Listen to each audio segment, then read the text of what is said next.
तो आज के इस वीडियो में हम आपको जानकारी देने वाले हैं। आप मध्य प्रदेश में गवर्नमेंट पीजी कॉलेज की जो एग्ज़ाम फीस है और एडमिशन फीस है वो आप कैसे पे कर सकते हैं, कैसे फॉर्म भर सकते हैं, क्योंकि इसकी जो प्रक्रिया है वो कुछ अलग प्रकार से है। तो आप इसकी जो है एग्ज़ाम फीस और एडमिशन फीस जो कि सेम प्रोसेस है उस हिसाब से भरी जाती है, तो आप उसे कैसे भर सकते हैं।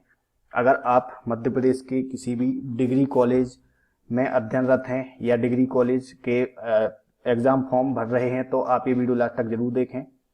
हम स्टार्ट करते हैं। यहाँ पे आप देख सकते हैं इसकी जो पेमेंट है, जो फीस है वो ISMS यानी इंस्टीट्यूट स्टूडेंट मैनेजमेंट सिस्टम से भरी जाती है। तो यहाँ पे आप जो है पेमेंट भर सकते हैं। अगर आप फर्स्ट ईयर के स्टूडेंट हैं तो आपको स्टूडेंट रजिस्ट्रेशन करना होता है, और यदि आप सेकंड और थर्ड ईयर के छात्र हैं तो आपके पास रजिस्ट्रेशन पहले से होता है, आपको केवल लॉगिन करके पेमेंट करना होता है। तो सबसे पहले हम आपको यहाँ पे बताना चाहेंगे रजिस्ट्रेशन कैसे करना है। तो फर्स्ट ईयर के जो छात्र हैं वो रजिस्ट्रेशन कर सकते हैं, और जो सेकंड ईयर थर्ड ईयर के छात्र हैं वो रजिस्ट्रेशन के बाद जो प्रोसेस है उसे देख सकते हैं। तो यहाँ पे हम सबसे पहले रजिस्ट्रेशन करते हैं। बिल्कुल छोटी प्रोसेस है, आप 2 क्लिक में जो है यहाँ पे रजिस्ट्रेशन कर पाएंगे। सबसे पहले हमें यहाँ यूनिवर्सिटी का नाम सिलेक्ट करना होता है। आप यहाँ देख सकते हैं मध्य प्रदेश की जितनी भी यूनिवर्सिटीज़ हैं सभी के नाम यहाँ पे दिए गए हैं। हम यहाँ पे महाराजा छत्रसाल बुंदेलखंड विश्वविद्यालय छतरपुर सिलेक्ट करते हैं। यहाँ पे आपको पूरे गवर्नमेंट कॉलेज यहाँ पे दिख जाएंगे। आपको जो है पीजी कॉलेज या जो जिस भी कॉलेज की फीस यहाँ से भरनी है आप भर सकते हैं। हम यहाँ पे पीजी कॉलेज यानी गवर्नमेंट कॉलेज की फीस भर के बता रहे हैं। हम गवर्नमेंट गर्ल्स पीजी कॉलेज सागर की जो यहाँ पे फीस पेमेंट करके आपको बताने वाले हैं। तो हम यहाँ पे सिलेक्ट कर लेते हैं। इसके बाद आपको यहाँ पे एप्लीकेशन नंबर देना है। एप्लीकेशन नंबर यानी आपको अपना यहाँ पे रोल नंबर टाइप करना होता है। रोल नंबर टाइप करने के बाद यहाँ पे आपको अपना डेट ऑफ बर्थ लिखना होता है। दोनों चीज़ें लिखने के बाद आप जैसे ही शो बटन पर क्लिक करते हैं तो आपके सामने प्रोफाइल आ जाती है। इसके बाद आप थोड़ी सी जानकारी जो बैंक डिटेल है और एनरोलमेंट नंबर डालने के बाद आप जो है यहाँ पे रजिस्ट्रेशन कंप्लीट कर सकते हैं। अब जैसे ही रजिस्ट्रेशन कंप्लीट होता है आप ID पासवर्ड बनाते हैं, उसके बाद हम लॉगिन करके आपको बताने वाले हैं। क्योंकि जो सेकेंड ईयर और थर्ड ईयर के जो छात्र हैं वो यहाँ से आवेदन कर पाएंगे, यहाँ से जो है फीस भर पाते हैं। उनकी ID पहले से बनी होती है। रजिस्ट्रेशन बनाने के लिए आपको केवल 2 स्टेप फॉलो करना होता है बस। इसके बाद हम जो है फीस भरते हैं।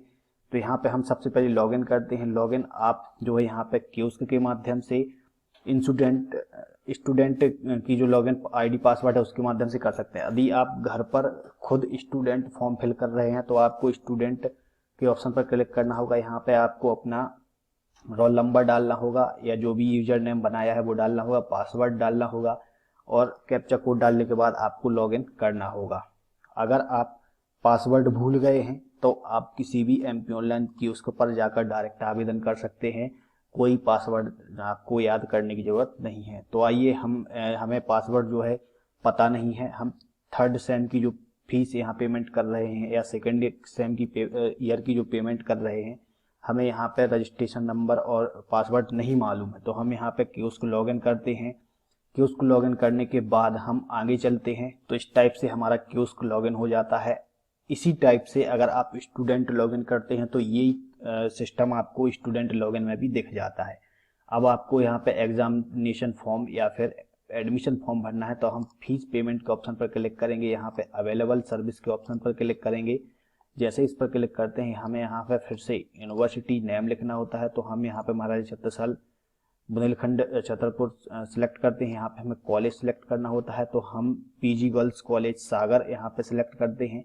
यहाँ पे हमें एप्लीकेशन नंबर डालना होता है। तो हम यहाँ पे रोल नंबर डालते हैं, यहाँ पे डेट ऑफ बर्थ डालते हैं और शो डिटेल के ऑप्शन पर क्लिक करते हैं। इसके बाद जो प्रोसेस, तो इस टाइप से जो है कैंडिडेट या जो एप्लीकेशन है उनकी डिटेल यहाँ पे खुल के आ जाती है। यहाँ पे हमें जो है फीस टाइप सिलेक्ट करना होता है। यहाँ पे आप अगर एडमिशन फीस भर रहे हैं तो एडमिशन सेलेक्ट करें, एग्जाम फॉर्म भरना चाहते हैं तो एग्जाम फॉर्म सेलेक्ट करें। तो हम यहाँ एग्जाम फीस भरना चाहते हैं तो एग्जाम सेलेक्ट करते हैं। यहाँ पे हमें साल सिलेक्ट यानी आपका जो ईयर है वो आपको यहाँ पे सिलेक्ट करना होता है। हम फर्स्ट ईयर सिलेक्ट करते हैं और सबमिट बटन के ऑप्शन पर क्लिक करते हैं। जैसे यहाँ पे क्लिक करेंगे आपके सामने पूरी इन्फॉर्मेशन आ जाती है।